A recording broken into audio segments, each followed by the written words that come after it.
You've done it. Maybe at a concert, maybe at a protest, maybe just in a packed stadium when your team scored. You yelled something you'd never say alone. You pushed when you'd normally apologize. For a few seconds, you weren't quite you. And the strange part is, you probably didn't even notice it happening. Most people assume this is just excitement, adrenaline, the moment getting the better of them. But the real answer is far stranger.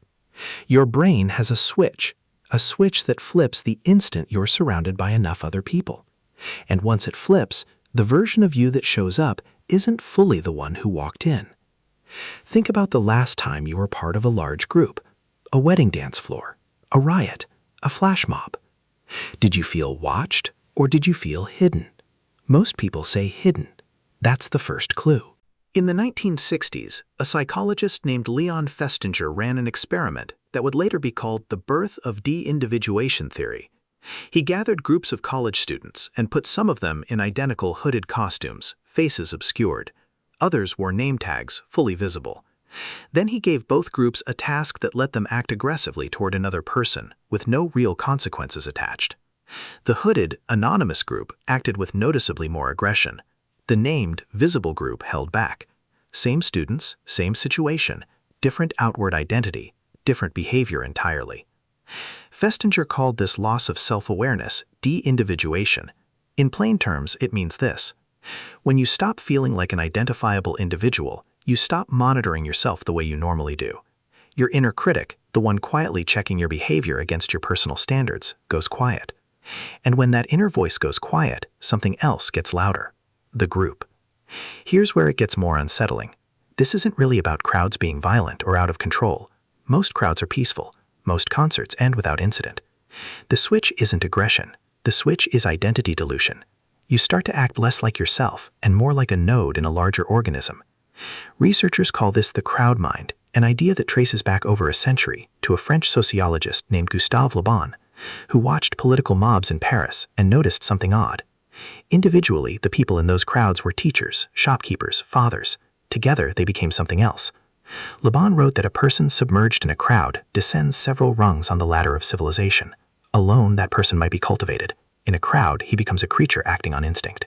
That sounds dramatic, but the underlying mechanism is simple, and it's still running in your skull right now. Your brain didn't evolve in cities of millions. It evolved in small bands of maybe 50 to 150 people, a number some anthropologists call Dunbar's number, after British anthropologist Robin Dunbar. In a group that size, everyone knows your face. Everyone remembers what you did yesterday. Your reputation is the currency that keeps you fed, protected, and included. So your brain built a constant background process. Am I being watched? Am I being judged? What will this cost my reputation? Now put that same brain into a stadium of 60,000 strangers. The math breaks. Nobody around you actually knows your face. Nobody will remember what you did tomorrow. Your ancient reputation tracking software keeps running, but it can't find any signal. And when it can't find a signal, it eventually shuts itself off. That's the switch. Not malice, not stupidity. A surveillance system built for 50 people, suddenly trying to process 60,000, simply giving up. This explains something most people have felt but never named. Why are you more likely to scream something cruel at a referee from row 40 than you would ever say to his face in private? Why does a polite, soft-spoken man become a different person chanting at a football match? It isn't that the crowd reveals a hidden monster. It's that the crowd removes the cost of being seen. Without that cost, your behavior drifts toward whatever the people around you are doing, because mimicry, not individuality, was always your brain's default setting in groups. There's a darker chapter to this story, one many people have heard of without knowing the psychology behind it. In 1971, a researcher named Philip Zimbardo, who had been a student of Festinger's ideas, ran what became known as the Stanford Prison Experiment. College students were randomly assigned to be guards or prisoners in a simulated jail in a university basement. The guards were given uniforms and mirrored sunglasses, masking their eyes. Within days, ordinary students were enforcing degrading punishments on their peers. Zimbardo later argued that the uniforms and sunglasses were doing more work than anyone expected. They weren't just costumes, they were anonymity machines. Hide the eyes, hide the face, and you hide the self-monitoring system underneath. You can see the same mechanism today, just with a different mask. Online, behind a username and an avatar, comment sections fill with cruelty that would never be spoken face-to-face. Researchers studying online behavior have repeatedly found that anonymity, not personality, predicts hostility. Strip away the name tag, digital or physical, and the ancient reputation system stops broadcasting. The crowd, whether on a street or in a feed, becomes the new mirror, and you start reflecting it instead of yourself. But here's the twist almost nobody talks about. This switch isn't only a liability. It's also why crowds can produce extraordinary kindness, generosity, and courage that individuals rarely manage alone. Think about strangers linking arms to lift a collapsed structure off a trapped victim. Think about a stadium of 60,000 people singing together, voices merging into something that feels bigger than any single person in the room. The same loss of self that can produce cruelty can also produce a kind of temporary selflessness, because the part of your brain obsessed with personal cost and personal image has gone quiet. Without it whispering, "What's in this for me?" people sometimes act with a generosity their ordinary, self-monitoring self would have hesitated over. Social psychologists studying this brighter side call it the social identity model of deindividuation. The idea is that you don't actually lose your identity in a crowd, you swap it. Your personal identity, the one tracking your individual reputation, dims. Your social identity, the one tied to the group you're suddenly part of, brightens to take its place.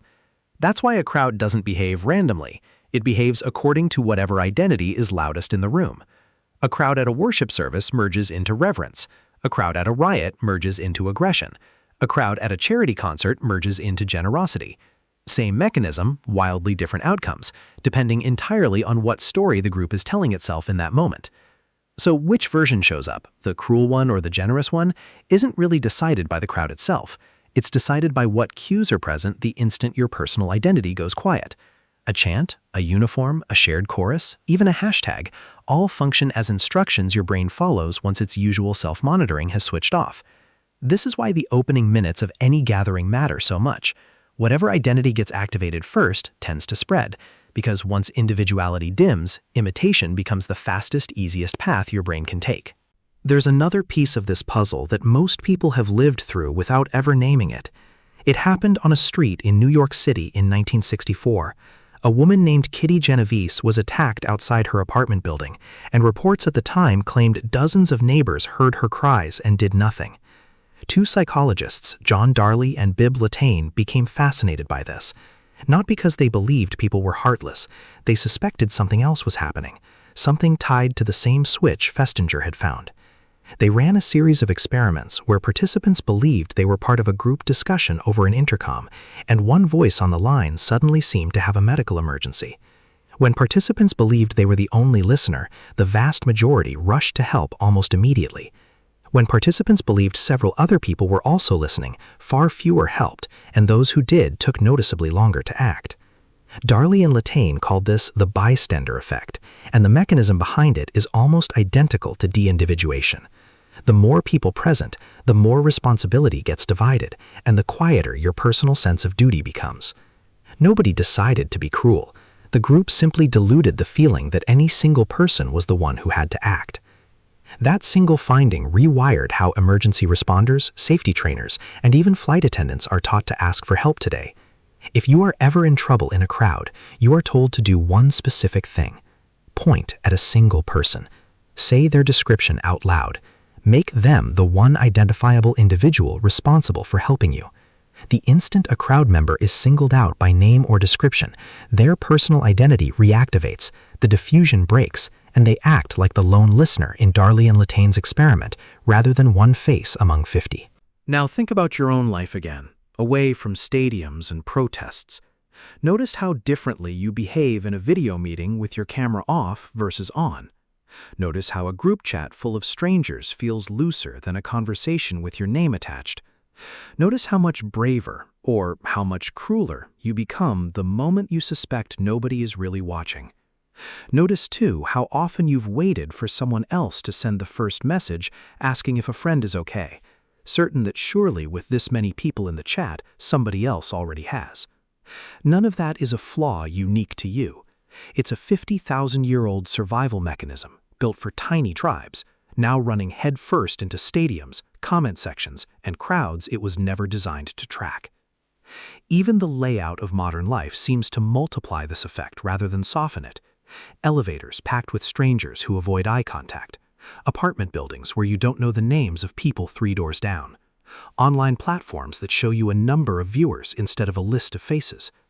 Each of these is, in its own way, a small experiment in de-individuation, repeated thousands of times a day, all quietly training your reputation-tracking brain that nobody here is really watching, so nobody here really has to act, you included. Knowing this doesn't undo the mechanism. You can't simply decide to keep your inner self-monitor switched on at full strength in a crowd of 60,000, any more than you can decide to see in the dark. But noticing the switch changes what you do with it. The next time you feel that loosening in a group, that sense of being carried along by something larger than yourself, you can ask a single, sobering question. What identity is loudest in this room right now, and is it one worth becoming? You walked into this video thinking the version of you in a crowd was just excitement getting the better of you. It isn't. It's an ancient surveillance system built for 50 faces, trying and failing to process 50,000, and quietly handing the wheel to whoever or whatever is loudest in the room.